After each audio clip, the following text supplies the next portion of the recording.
Good morning to all. এখন বাজে সকাল 6টা। আমার ব্লগিং জার্নি তো আমি এভাবেই শুরু করেছিলাম যে creating something is far better than scrolling. But ব্যাপারটা হচ্ছে আমি প্রপার কোনো কন্টেন্ট নিয়ে যেহেতু নামিনি, আমি জাস্ট আমার ডেইলি লাইফস্টাইল আমি শেয়ার করতে এসেছি, তো সবসময় কনসিস্টেন্ট থাকতে পারছি না। But yesterday I get some motivation from one of my friend who tells me that স্টার্টিংয়ে সব এরকমই লাগে, সবাইকে ফার্স্ট থেকে এক্সপার্ট হয় নাকি, করতে করতে হয়ে যায়।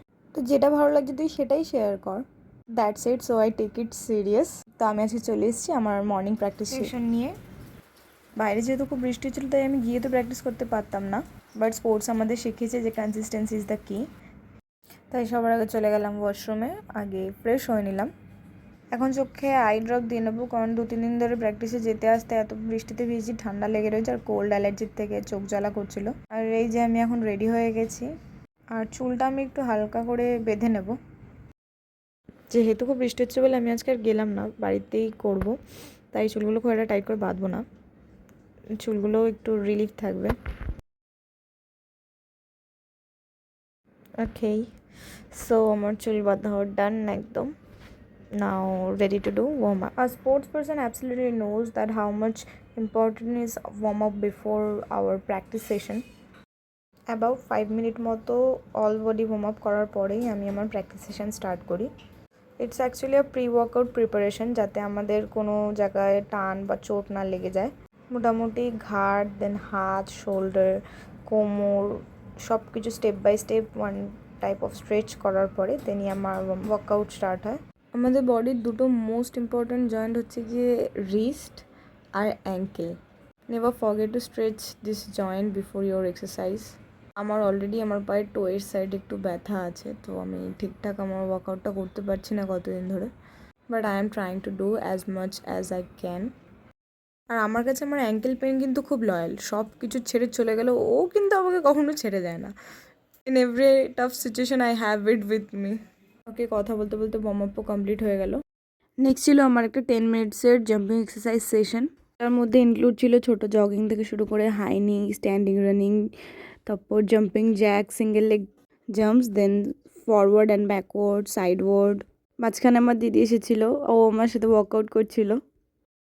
ও কিছুদিন হয়তো স্টার্ট করেছে ওয়ার্কআউট করা ওয়েট লসের জন্য। পা লিটারেলি আমার ধরে গেছিলো। কোয়াড পজিশনে সাইড টু সাইড করার পর কিছু জাম্পস করে নিলাম আবার। এই অলমোস্ট 10 মিনিট কমপ্লিটস। লাস্ট কিছুক্ষণ হাইনি বা জগিং করার পর ডান। হেয়ার উই গো।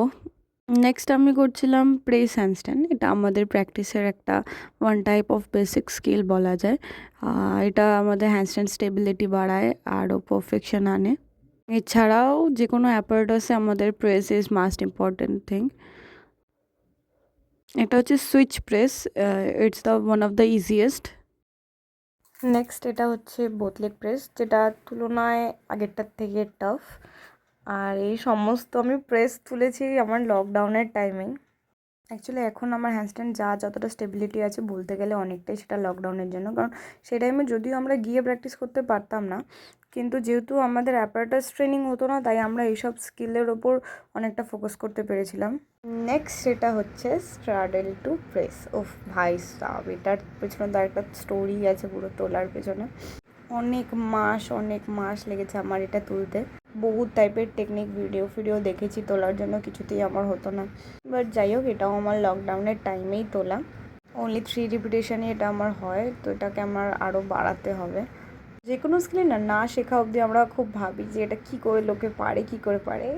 হয়ে যাওয়ার পর that's look easy to us. এই হচ্ছে আমার অবস্থা যখন আমি 4th অ্যাটেম্প করতে যাই প্রত্যেকবার। এরপর ছিল আমার একটু পেটের এক্সারসাইজের সেশন। আমি এখানে টাইম বেঁধে কিছু সিট আপ করছিলাম, 25টা সিট আপ 30 সেকেন্ডের মধ্যে, দেন 15 সেকেন্ড রেস্ট, দেন আবার 25টা, দেন আবার 15, এরকম করে 4টে রিপিটেশন সেটের। অ্যাকচুয়ালি সবার লাস্টের সেটে গিয়ে বোঝা যায় যে আমার অবস্থাটা বা পরিস্থিতিটা গিয়ে কোথায় দাঁড়িয়ে আছে। Last one complete. নেক্সট করছিলাম একটা কম্বো সিরিজ মতো পাইক, টাক অ্যান্ড স্টার্ডল সিট আপ। এরপর আমার ছিল 8 মিনিটের হ্যান্ডস্ট্যান্ড হোল্ডের একটা সেশন মতো। লকডাউনে আমাদের এটা পরিস্থিতি ভালো ছিল, 10 মিনিট মতো করে নিতে পারতাম।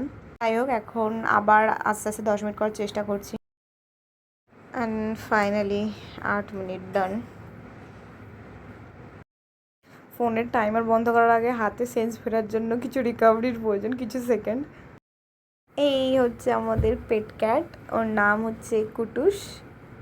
আমি অলওয়েজই ডগ লাভার, ক্যাট তেমন একটা পছন্দ ছিল না, বাট ও আসার পর থেকে সব অ্যাটেনশন ওই নিয়ে নেয়। এরপর আমি লাস্ট ওয়ার্কআউট করে নিয়েছিলাম 25টা করে 2 সেট, দুটো রিপিটেশন সেটের 25টা করে 2 সেট ডিপস। আমার হাতের অলমোস্ট ফালুদা হওয়ার পর প্র্যাকটিস শেষ করলাম। Bye bye.